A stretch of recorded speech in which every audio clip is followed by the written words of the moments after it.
Halo, perkenalkan nama saya Jarim Okramabanu dengan NIM 2304060157. Saya dari Fakultas Pertanian, Prodi Agroteknologi.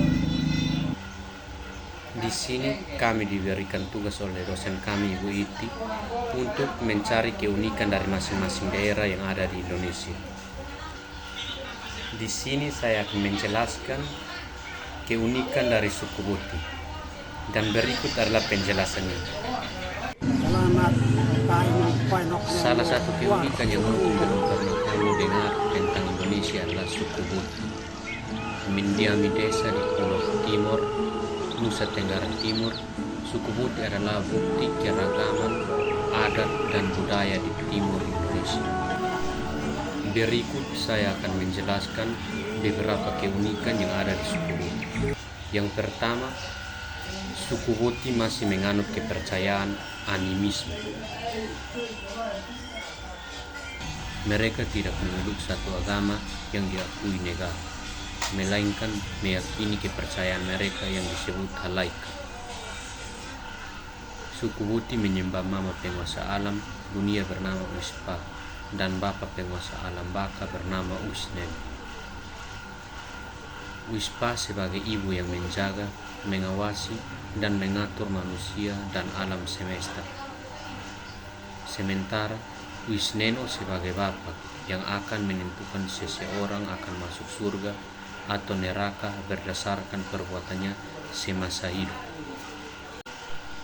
Yang kedua, satu-satunya kerajaan yang masih tersisa.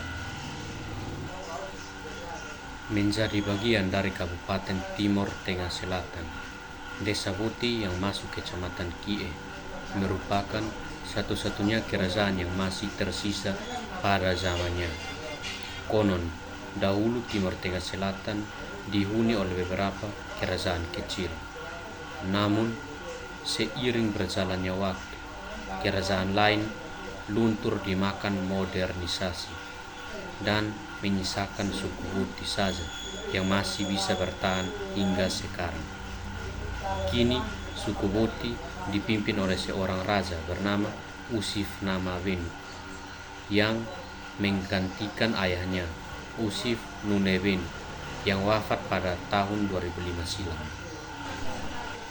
Yang ketiga, sebagai penduduk suku Buti tidak mengenyam sekolah formal dan tidak bisa berbahasa Indonesia. Untuk terus menjaga adat dan kepercayaan, suku Buti hanya memperkenankan sebagian anak-anak untuk bisa sekolah.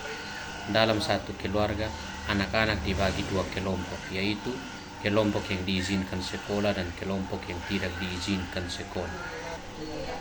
Hal tersebut sebagai upaya untuk terus melestarikan adat istiadat mereka dan kepercayaan halaika. Sehingga tak heran jika sebagian penduduk suku Buti tak bisa berbahasa Indonesia, termasuk Raja Buti. Mereka menggunakan bahasa daerah mereka yang disebut bahasa Dawan untuk berkomunikasi sehari-hari. Yang keempat, satu minggu di Desa Buti terdiri dari 9 hari. Keunikan lain dari suku Buti adalah mereka memiliki kalender sendiri yang terdiri dari 9 hari. Masing-masing nama hari menyimpan filosofi masing-masing. Ke-9 hari tersebut yaitu Neon Ai atau hari api, Neon Oe atau hari air, Neon Besi atau hari besi, Neon Uispah ma Uisneno atau hari dewa bumi dan dewa langit, Neon Suli atau hari perselisihan, Neon Masikat atau hari berebutan, Neon Naik atau hari besar, Neon Liana atau hari anak-anak, dan Neon Tokos atau hari istirahat. Yang kelima, suku Buti dianugerahi kemampuan seni yang luar biasa. Salah satu hasil seni yang paling tersohor dari Desa Buti adalah kain tenunnya yang punya warna dan motif yang sangat cantik. Kabarnya kain tenun Buti ini dijadikan mas kawin di Papua Barat. Proses menenun kain bisa memakan waktu berbulan-bulan karena dilakukan dengan alat tradisional. Harga kainnya sendiri bervariasi, mulai dari 100.000 hingga jutaan rupiah.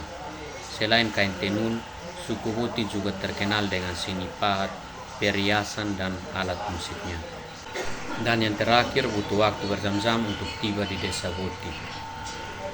Sayangnya, akses masuk ke desa Huti sampai saat ini masih terbilang sulit.